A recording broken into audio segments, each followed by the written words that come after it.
Dando continuidade, então, à nossa aula, agora eu vou falar sobre os transtornos de ansiedade. Seguido no consultório, muitos pacientes, inclusive, perguntam se tem diferença entre medo e ansiedade, se são sinônimos, como é que acontece essa questão de medo e ansiedade. Então, medo seria uma resposta emocional a uma ameaça iminente e concreta, e que se dissipa também rapidamente assim que essa ameaça é removida. Em geral, é adaptativa. Então, por exemplo, se eu estiver, sei lá, caminhando na rua e me deparar com uma serpente, né, aquela resposta imediata que eu tiver é uma situação de medo.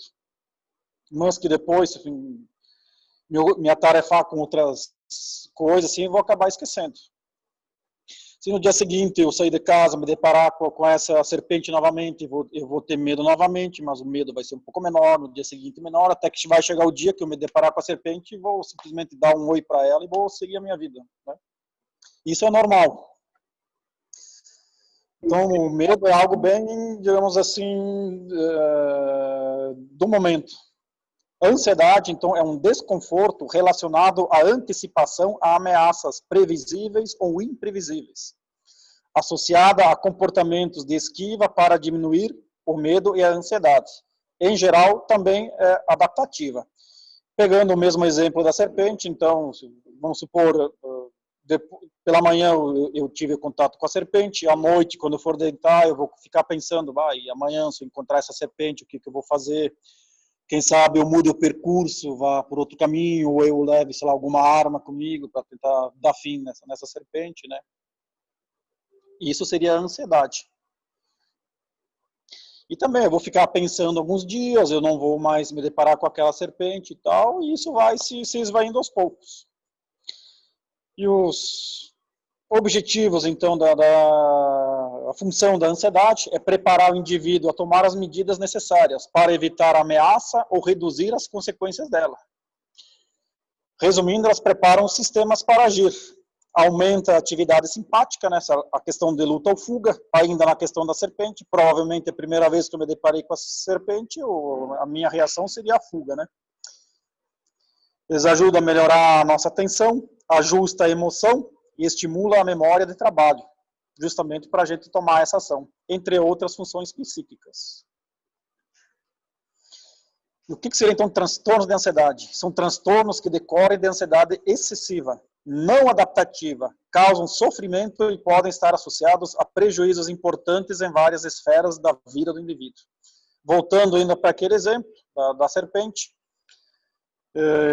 como eu falei, eu vou ficar preocupado, eu vou ficar evitando assim, de passar naquela rua, vai passar 1 mês, 2 meses, eu vou continuar com aquela conduta evitativa, algumas vezes eu não vou conseguir sair de casa, né? Vou perder o trabalho, vou perder alguma outra atividade com medo de me deparar com a serpente, então eu já estou tendo prejuízos. Aí eu estaria diante, então, de um transtorno de ansiedade. Ela é patológica quando desproporcional à situação que a desencadeia, ou não existe objeto específico ao qual se direciona. Assim, há um nível ótimo de ansiedade para cada tarefa que a gente vai realizar. Vamos supor, se eu for dirigir aqui na cidade de Toledo, o meu nível de ansiedade tem que ser 1. Se eu for dirigir numa metrópole que eu não conheça, obviamente meu nível de ansiedade vai ter que ser maior. Esse nível de ansiedade é ótimo, ele é individual, tanto que pessoas precisam ter, digamos assim, um nível maior de ansiedade, né, para poder produzir, para poder progredir na vida, e outras pessoas são mais calmas, conseguem também dar conta de tudo, assim, sem ter um nível muito grande de ansiedade. A questão da ansiedade, se a gente for pegar lá dos primórdios da humanidade, digamos assim, da época do homem das cavernas, o homem que era mais ansioso, digamos, os grupos mais ansiosos foram os que conseguiram progredir. Por quê? Eles se preocupavam com seus predadores, se preocupavam com os cuidados de seus filhos, né, em procurar alimentos, né, e aqueles que eram mais sossegados, não se preocupavam com tudo isso, acabaram sendo eliminados. Por isso que a ansiedade ela persiste até os dias de hoje. Ela faz parte da evolução do ser humano.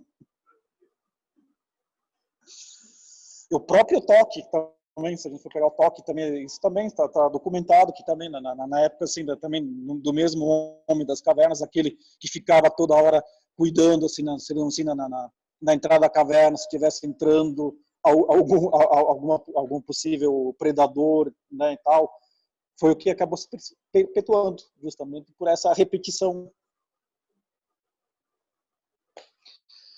Então, a gente pode dividir os sinais e sintomas da ansiedade entre somáticos e psíquicos. Então, os sintomas somáticos, eles são a consequência da estimulação do sistema nervoso autônomo, né, simpático, né.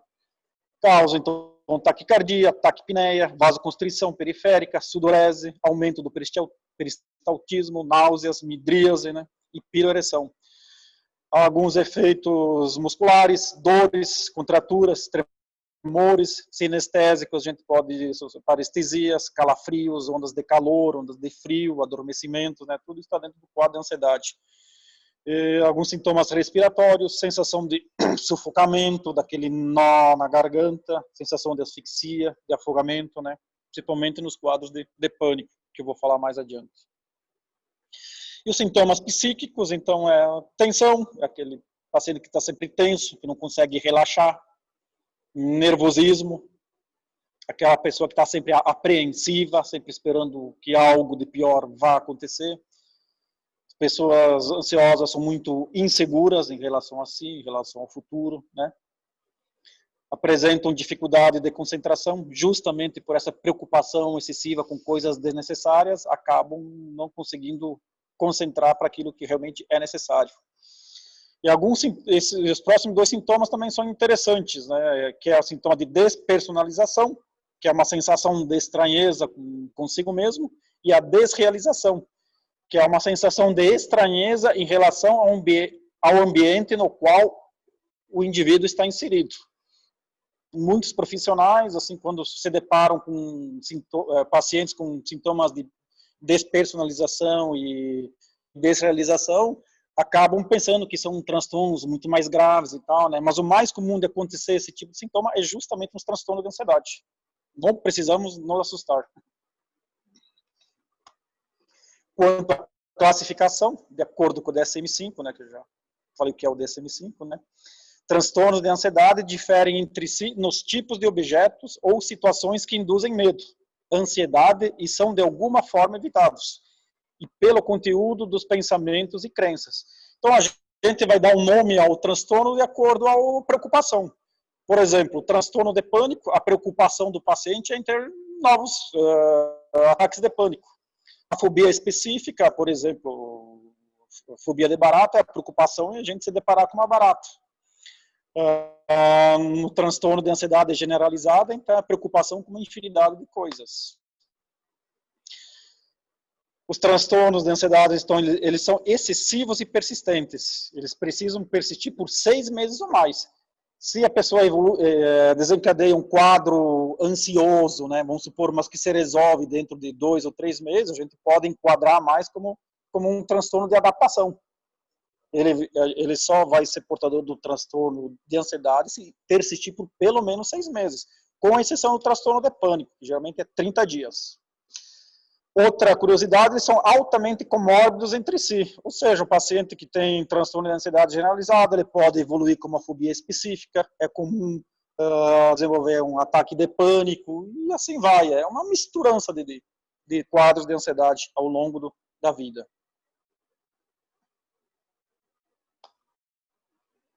A classificação, então, no DSM-5,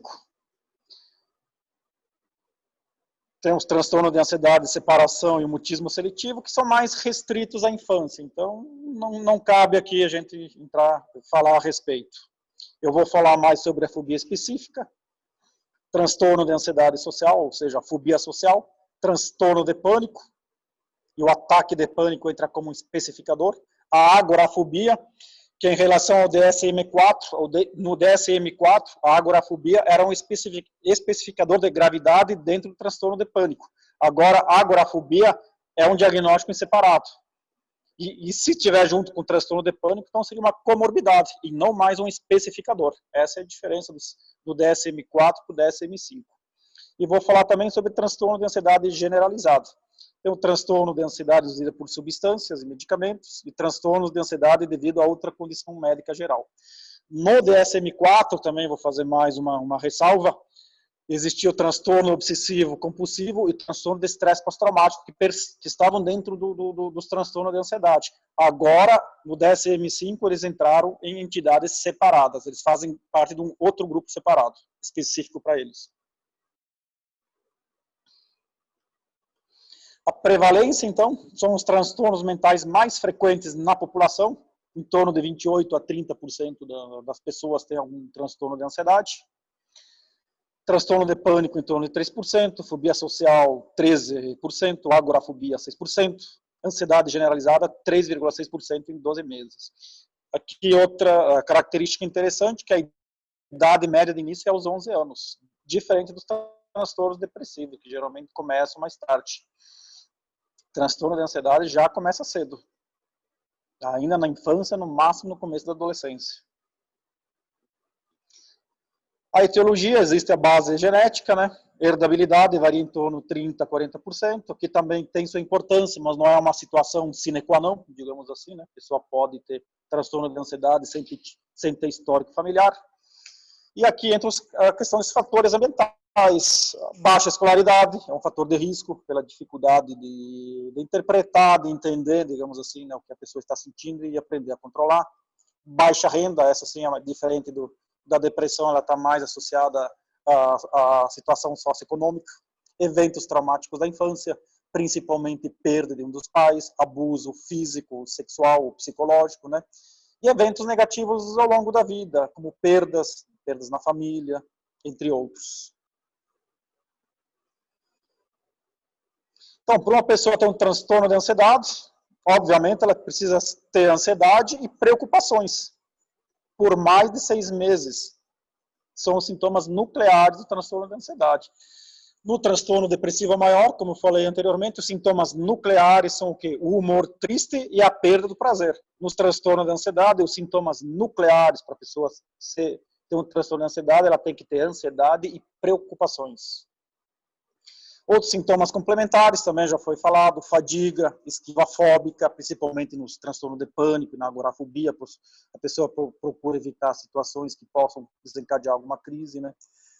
Tensões musculares, é muito comum do paciente ansioso, ter dores musculares, principalmente na região cervical, insônia é bastante comum, dificuldade de concentração, irritabilidade, compulsões, evitamento, esquiva fóbica, ataques de pânico e ativação. Os transtornos de ansiedade, então, eles se transformam uns nos outros, voltam a níveis subsindrômicos, reaparecem como outros transtornos de ansiedade ou até mesmo de depressão maior. Mas é bem comum, uma pessoa que tem um transtorno de ansiedade mudar para um outro transtorno, voltar para o mesmo transtorno de ansiedade, e assim vai fluindo ao longo da vida. A pessoa, como é um transtorno crônico, infelizmente vai acompanhar a pessoa ao longo da vida. Pode mudar, talvez, um pouco o perfil, o diagnóstico, né, mas vai continuar com transtorno de ansiedade. Transtorno de ansiedade na atenção primária.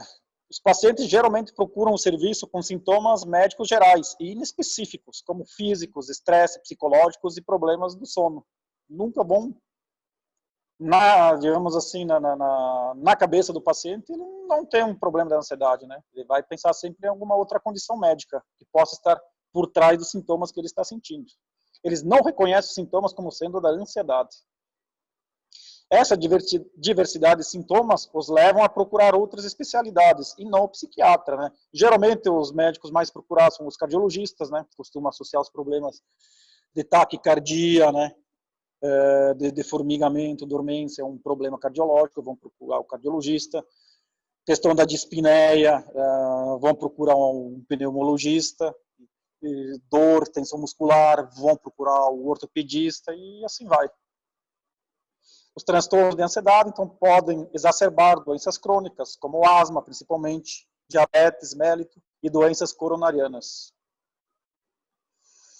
A ansiedade, e mais um fato importante, a ansiedade aumenta a percepção da dor. Se a pessoa já tem um transtorno doloroso de base e ela, inclusive, é ansiosa, vai aumentar muito a intensidade da dor. Né, doutor Otto? Você que trabalha com pacientes dolorosos.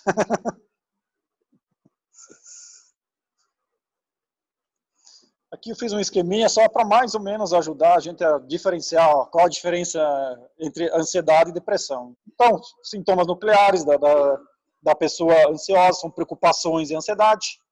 Da pessoa deprimida são tristeza e a anedonia, né, a perda do prazer. A insônia aparece em ambos, no entanto, a insônia no paciente ansioso geralmente é aquela insônia, digamos, primária, aquele paciente tem dificuldade para iniciar o sono, e quando consegue iniciar o sono, tem aquele sono leve, picado, que vai acordando várias vezes ao longo da noite, e apresenta sonolência diurna. A insônia do paciente depressivo, geralmente é aquela insônia do despertar precoce, dorme até algumas horas, aí acorda e não consegue dormir mais. Também é comum ter insônia durante o dia. A fadiga no paciente com ansiedade acontece pela exaustão, de tão tenso que ele passa o dia, chega um momento que ele entra em exaustão. Já na depressão, a fadiga é justamente pela perda de energia causada pela própria depressão. No paciente ansioso é mais comum sintoma de ativação, de agitação, de inquietude, e no paciente deprimido, o mais comum é ele ficar mais lentificado, digamos assim. Ambas apresentam alterações na concentração, na irritabilidade, também não difere. Em relação ao apetite, geralmente no paciente ansioso ele desenvolve a compulsão, e já no paciente depressivo é a vontade de comer o tempo todo. Tensão muscular é comum no paciente ansioso, sentimentos de culpa, de inutilidade, ideias suicidas no paciente com depressão. E no paciente com ansiedade, os ataques de pânico e esquiva fóbica das situações que possam causar ansiedade. Vou falar, então, especificamente de cada transtorno, né? Transtorno de ansiedade generalizado. O paciente apresenta ansiedade e preocupações excessivas com vários eventos ou atividades na maior parte dos dias durante um período de pelo menos 6 meses. Essa ansiedade é difícil de controlar, causa sofrimento, compromete áreas importantes da vida, associada a 3 ou mais dos seguintes sintomas: tensão muscular, irritabilidade, dificuldade para dormir, inquietação, seriam os nervos à flor da pele, fadiga e dificuldade de concentração e presença de brancos na mente. Transtorno de ansiedade generalizada, falar um pouco sobre prevalência. Então, prevalência em um ano varia de 0,4% a 3,6%. A proporção é de 2 mulheres para um homem. Todos os transtornos de ansiedade, as mulheres são premiadas. Tanto que no consultório, cerca de 70% dos pacientes são do sexo feminino. Transtorno de ansiedade mais comum o transtorno de ansiedade generalizado, ele é o transtorno de ansiedade mais comum na prática médica geral. É o mais diagnosticado. No entanto, ele não é o mais prevalente. Ele é o mais diagnosticado porque é o que mais causa sofrimento, que mais faz com que o paciente busque ajuda. O conteúdo da preocupação tem que ser adequado à idade. Lembrem das questões. Sintomas são crônicos e persistentes. É aquela maré, tem períodos de calmaria, períodos de piora, e assim vai indo, de acordo também com os estressores que a pessoa está vivenciando, né? Recaídas e recidivas, podendo variar de sindrômico a subsindrômico. O transtorno com maior frequência como comorbidade de outros transtornos mentais. Ele aparece como que mais aparece como comorbidade de outros transtornos mentais.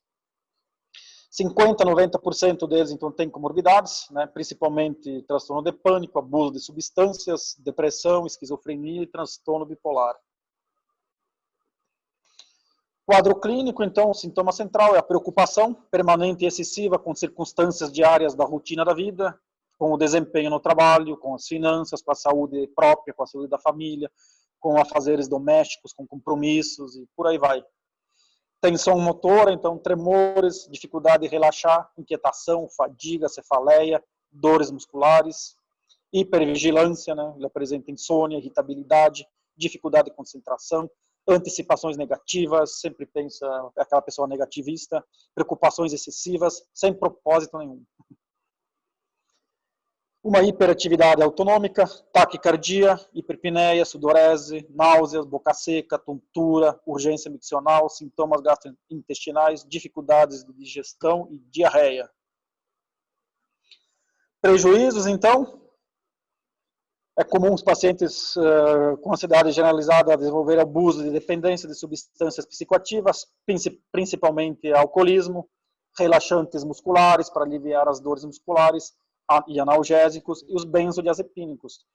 Então, às vezes procuram um clínico, né, um médico, assim, e o médico muitas vezes não é a conduta correta, mas acaba prescrevendo um benzodiazepínico, que é uma medicação que realmente alivia a ansiedade na hora, mas que a longo tempo pode gerar uma dependência.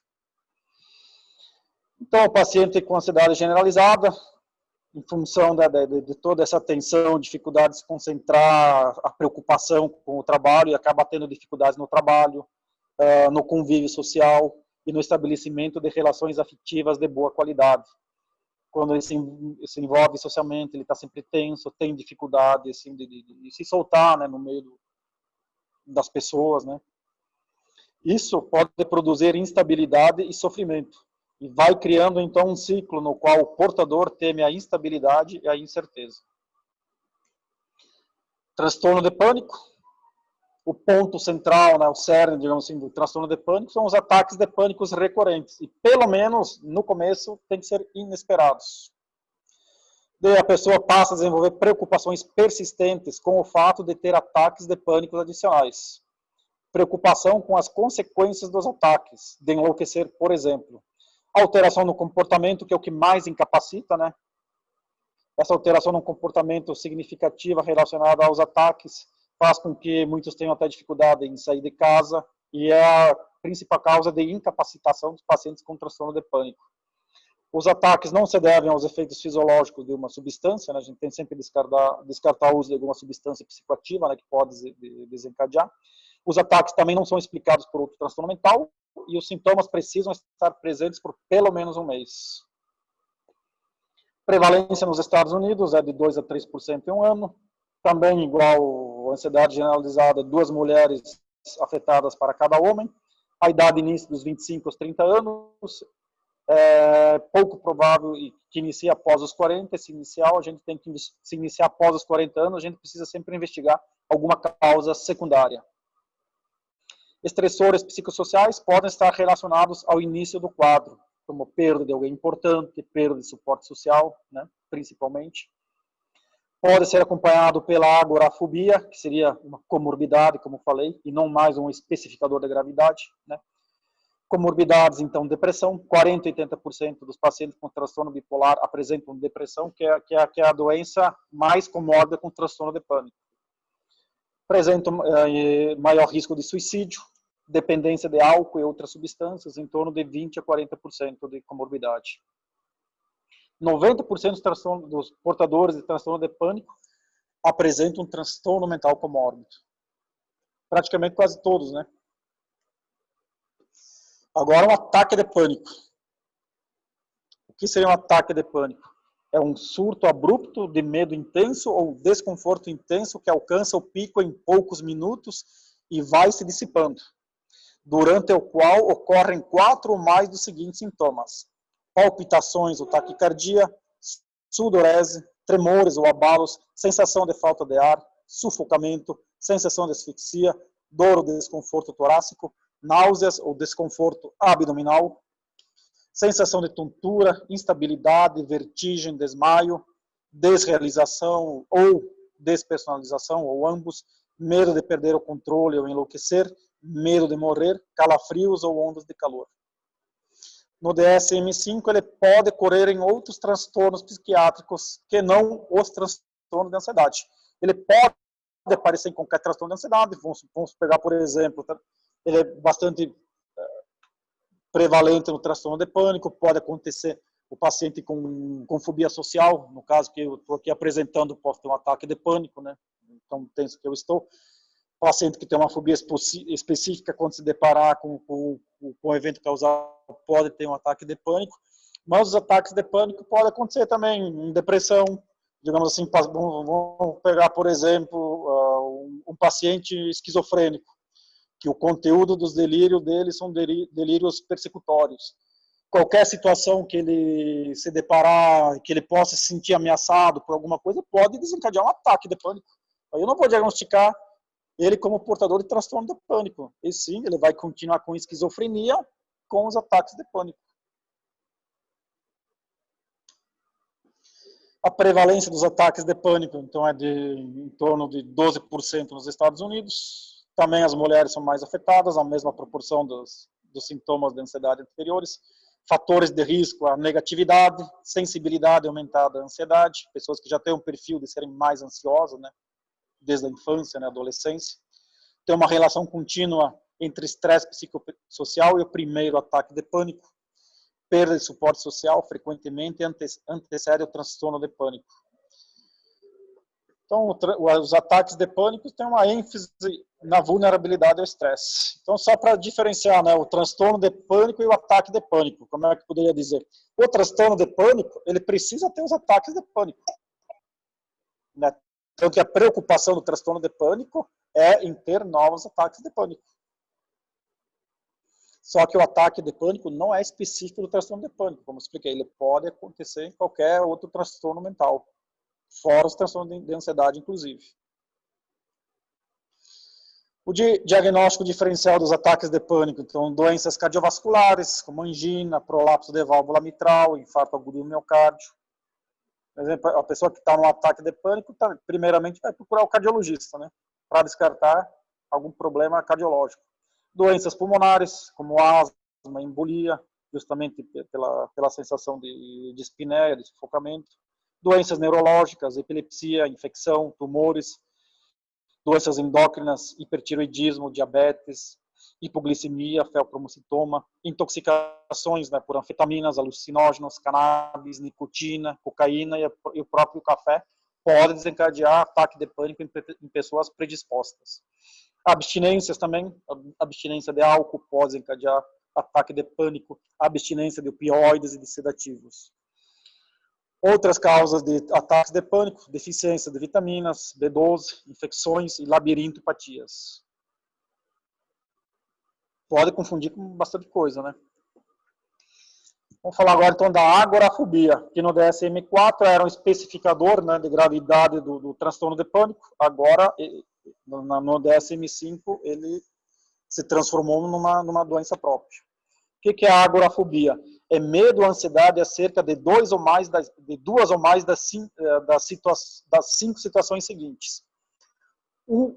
Medo de utilizar o transporte público, permanecer em espaços abertos, permanecer em locais fechados, permanecer em fila e sair de casa sozinho. São situações onde possa ser difícil ou embaraçoso escapar ou o auxílio possa não estar disponível, na eventualidade de ter um ataque de pânico esperado, predisposto pela situação. As situações, então, são evitadas ou suportadas com intenso sofrimento, ou exigem companhia, para a pessoa poder suportar. A agorafobia, então, tem uma prevalência de 1,7%, mulheres 2,1%, 2 para 1, né? 2 mulheres para 1 homem. Aproximadamente 50% dos pacientes com agorafobia apresentam também transtorno de pânico, né? Então são comorbidades.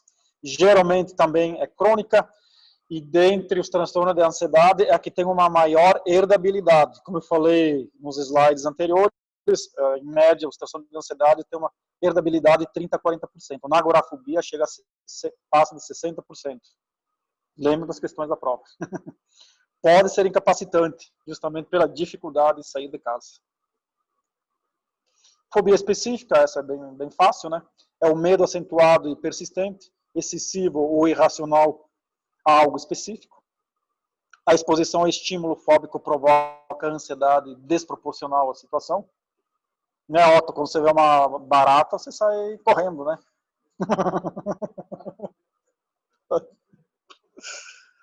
A situação, então, ela é evitada ou suportada com intenso sofrimento. Acaba interferindo com o funcionamento do indivíduo. Em menores de 18 anos, a duração mínima de 6 meses. Ela não é explicada por outro transtorno. Tipos, então, de fobias específicas, né? As mais comuns a fobias de animais, barata, sapo, como eu falei no começo, serpentes, cobras, né? Tipo de ambiente natural, trovão, terremoto, vulcão. Aqui a gente não tem fobia de terremoto, né? Tipo situacional, tipo avião, elevador, andar de barco, né? E tipo sangue, injeção, ferimento, que é bastante frequente para quem trabalha em pronto atendimento, né? É seguido a gente atender um paciente e vai, sei lá, coletar sangue ou administrar uma injeção, ele simplesmente desmaiar na nossa frente, né? Fobia específica, normalmente, a pessoa que tem fobia específica tem mais do que uma, né? Ela tem fobia a várias situações. Pode desencadear ataques de pânico, né? Na verdade, não são inesperados, são ataques esperados, né? Prevalência alta, de 7 a 9%, mas uma minoria procura atendimento. Acabam tentando controlar por si mesmo. Muitos têm até vergonha mesmo de procurar auxílio, né? E também a proporção é de 2 mulheres para um homem. Fobia social é o medo acentuado e persistente de uma ou mais situações sociais ou de desempenho no qual a pessoa é exposta a possível avaliação de terceiros, que é exatamente a posição que eu estou tomando aqui, né? O indivíduo teme agir de modo humilhante ou embaraçoso. A exposição à situação social provoca intensidade também desproporcional. A pessoa reconhece que o medo é excessivo e irracional, ela tem noção de que isso foge, né, dos limites da normalidade. E a situação é evitada ou suportada também com intenso sofrimento. Portadores de fobia social é comum se automedicarem, né, principalmente quando vão sair à festa, né, costumam beber antes da festa para, digamos assim, ter aquela relaxada. Muitos acabam entrando numa dependência de álcool, né, em função da própria fobia social. A gente dá risada, mas é muito comum. E a fobia social, uma minoria procura tratamento. Tem uma prevalência alta, em torno de 7%, mas muitos poucos procuram um atendimento. O início, geralmente, também na adolescência, varia dos 8 aos 15 anos, mais comum também em mulheres, pode ser reforçado por situações estressantes, e a maioria dos casos, como eu já falei, não procura atendimento. Então, eu vou falar, assim, de um modo geral, né, o tratamento farmacológico dos transtornos da ansiedade, não separadamente, porque mais ou menos o tratamento é semelhante em todos esses transtornos. Então, também, antes da gente iniciar qualquer tratamento farmacológico, a gente precisa fazer digamos assim, uma psicoeducação com o paciente. A gente precisa orientar os pacientes a iniciar e manter um padrão de atividade física regular. Muitas vezes, pacientes com transtorno de ansiedade resistem a aceitar que seus sintomas sejam causados por um transtorno mental. A gente então tem que explicar direitinho, né, o que está causando, do porquê a taquicardia, porquê o sufocamento, né, para eles poderem aceitar que para eles aceitarem que realmente o problema é um transtorno de ansiedade e não uma outra condição médica. A informação sobre o transtorno é importante para diminuir o estigma, facilita a aceitação e a adesão ao tratamento. Nós precisamos também, de um modo geral, desencorajar o uso de substâncias psicoestimulantes, como cafeína, chimarrão, produtos à base de cola, à base de xantinas e álcool. Manter um bom padrão de sono, né?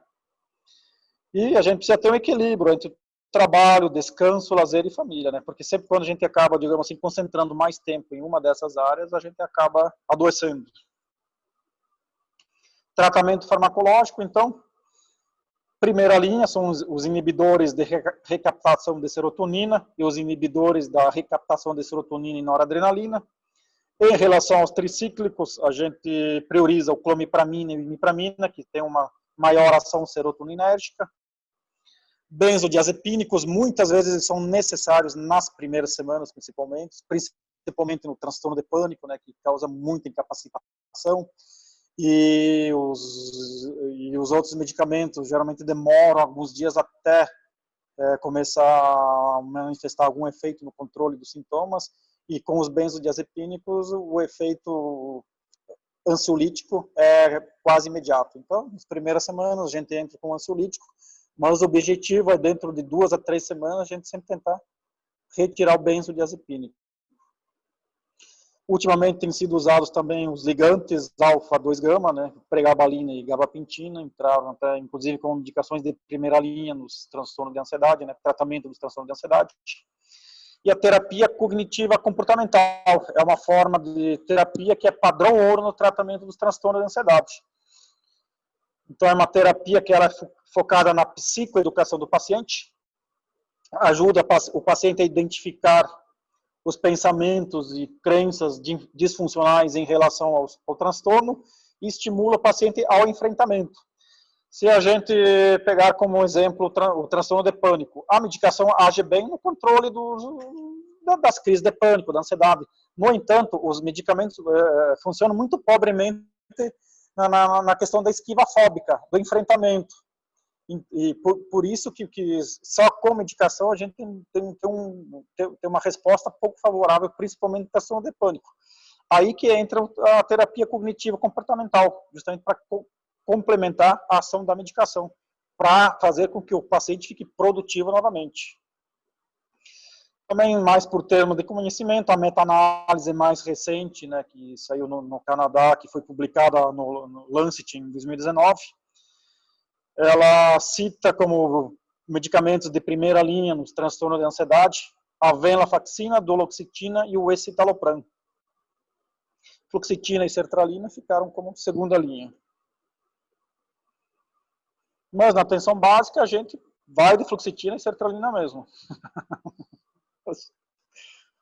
Em relação ao tratamento farmacológico, então, né, a gente precisa começar sempre, no paciente ansioso principalmente, começar com doses baixas de medicação, geralmente a metade da dose inicial para o tratamento de um quadro de depressão. Então, se a gente inicia com 50 miligramas de sertralina para iniciar um quadro depressivo, no transtorno de ansiedade a gente começa com 25 miligramas, né, porque os pacientes ansiosos são mais sensíveis aos efeitos colaterais dos inibidores da recaptação da serotonina. Respondendo bem, geralmente uma retirada tem que ser feita de forma lenta e gradual, após um período de 12 a 18 meses, se for o primeiro episódio. Se já é recorrente, então a medicação precisa ser mantida por mais tempo, e muitos por tempo até indeterminado. Como já falei, então a associação com a terapia cognitivo-comportamental ajuda a manter a melhora no longo prazo e reduz os riscos de recaída. Erros comuns a serem evitados na atenção primária.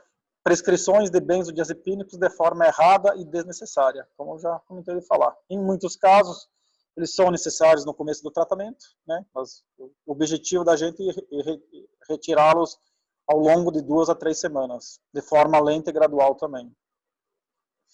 Uso inadequado de antidepressivos, geralmente em subdoses e por tempo insuficiente. Eu vejo isso bastante nos transtornos de ansiedade generalizada.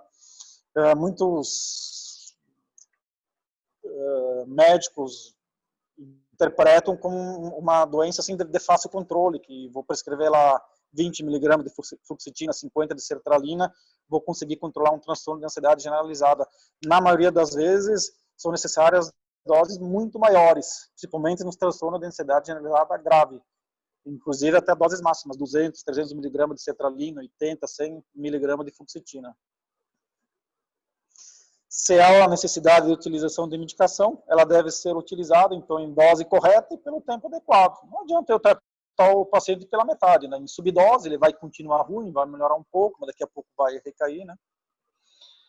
Por outro lado, então, encaminhamentos indiscriminados para atendimento especializado, ao qual, na maioria das vezes, esses pacientes acabam não comparecendo, né? Eles continuam sua peregrinação por diversos serviços de saúde e a doença vai continuando. Então, se o paciente tem um bom vínculo na atenção básica, o correto, né?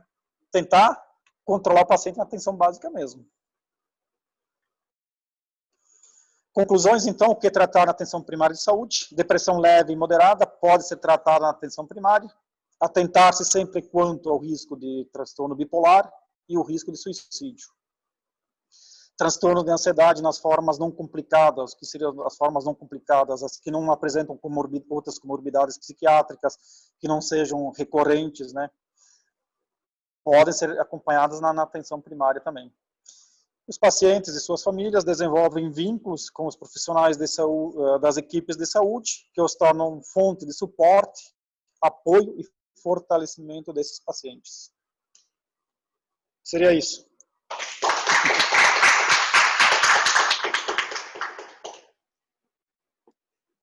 Vamos ao pós-teste.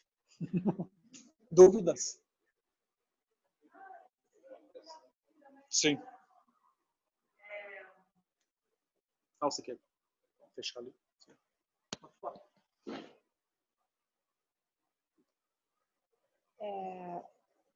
Na questão assim dos pacientes, é mais na verdade com relação talvez à depressão e eu observei na faculdade assim que existiam os hospitais psiquiátricos que agora não existem mais, somente psiquiátricos, né? Que usava também a eletroconvulsoterapia, né, nos pacientes catatônicos com depressão, né?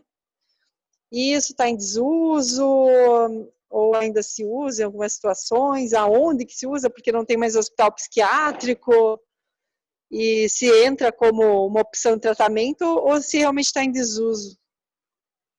Na verdade, a eletroconvulsoterapia ela ainda é utilizada. Eu fiz a minha residência médica.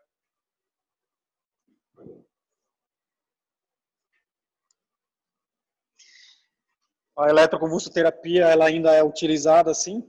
Inclusive, eu fiz a minha residência médica em Porto Alegre, né, junto ao Complexo Hospitalar da Santa Casa. Lá a gente usava bastante eletroconvulsoterapia. Ela ainda é utilizada, inclusive, em algumas situações, por exemplo, gestante, surto psicótico, né, que tem contraindicação aos medicamentos antipsicóticos, estabilizadores do humor. Para retirar ela do surto, a indicação é a eletroconvulsoterapia. Quadros de depressão também refratária, né, quem não responde a antidepressivos, a gente ainda utiliza a eletroconvulsoterapia. A eletroconvulsoterapia pode ser utilizada, inclusive, em pacientes com esquizofrenia, refratária, entendeu? Ela tem ainda suas utilidades. É importante salientar que ela não apresenta nenhuma contraindicação absoluta. Ela apresenta algumas contraindicações relativas, pacientes que apresentam, sei lá, alguma lesão cerebral, teve um AVC há pouco tempo, daí a gente tem que usar como uma ressalva, mas ela não apresenta uma contraindicação absoluta ao uso da eletroconvulsoterapia. E diferente de antigamente, que a eletroconvulsoterapia era utilizada, digamos assim, no próprio leito do paciente, sem administração de anestésico, né, de sedativos, né, realmente era algo bastante traumático. Agora, a eletroconvulsoterapia ela é aplicada no bloco cirúrgico, o paciente é sedado, utilizado o bloqueador neuromuscular, né, porque qual que é o princípio do funcionamento da eletroconvulsoterapia? Ela precisa gerar uma convulsão no paciente.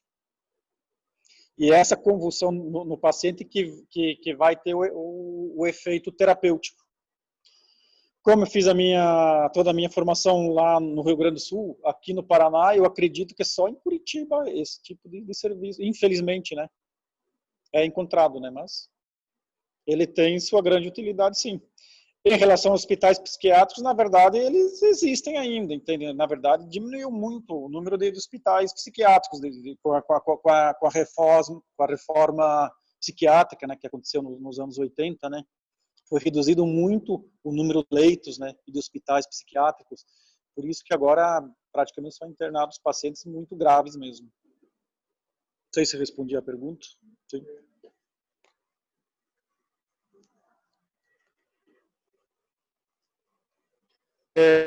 Já que está tão difícil de conseguir consulta com psiquiatra, graças a Deus para vocês, né?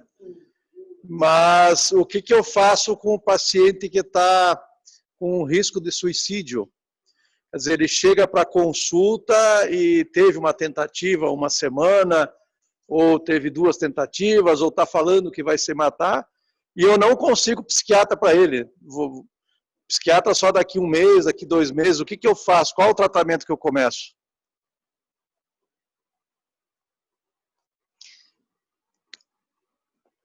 É paciente do SUS ou do consultório? Qualquer paciente que chega para você está com risco de suicídio. Se o paciente apresenta um risco iminente de suicídio, ele tem que ser encaminhado a uma UPA, né? E aí na UPA, pelo menos aqui em Toledo, sempre tem um psiquiatra que ele avalia os casos, né, para ver se é um caso de internamento, né, ou então ele mesmo inicia o tratamento. Já na rede privada, aí fica mais complicado, então, né.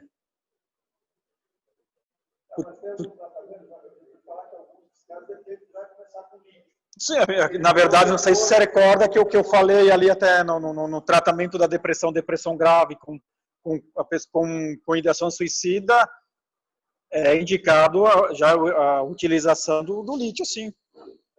A introdução do carbonato de lítio, que ele ajuda a diminuir o risco de suicídio. Você está falando no manejo mesmo, né, medicamentoso, né? Sim, sim, sim, sim. Assim, tem toda aquela questão que eu falei, a gente tem que ter uma certeza de diagnóstico. O risco de suicídio, mas qual que é o diagnóstico dele? Ele é um paciente bipolar que está em quadro depressivo? É só um transtorno depressivo que está em depressão? Entende? Porque daí vai mudar muito também a questão do... Mas o lítio ele é indicado tanto na depressão bipolar, quanto na depressão bipolar unipolar com risco de suicídio. Na verdade, o carbonato de lítio também tem suas contraindicações, né? Pessoas que têm arritmias, né? Tem que ter um cuidado maior. Como o carbonato de lítio é um sal, a excreção toda dele é por via renal, então a gente tem que ter um controle da função renal. Ele pode alterar também a questão da tireoide, não chega a ser uma contraindicação, mas pode usar. Pessoas que têm psoríase, ele piora muito a psoríase, entende? Mas fora isso... Sim. E inclusive na ação, assim, digamos assim, da diminuição do risco de suicídio, não precisa ser exatamente aquela dose para o transtorno bipolar.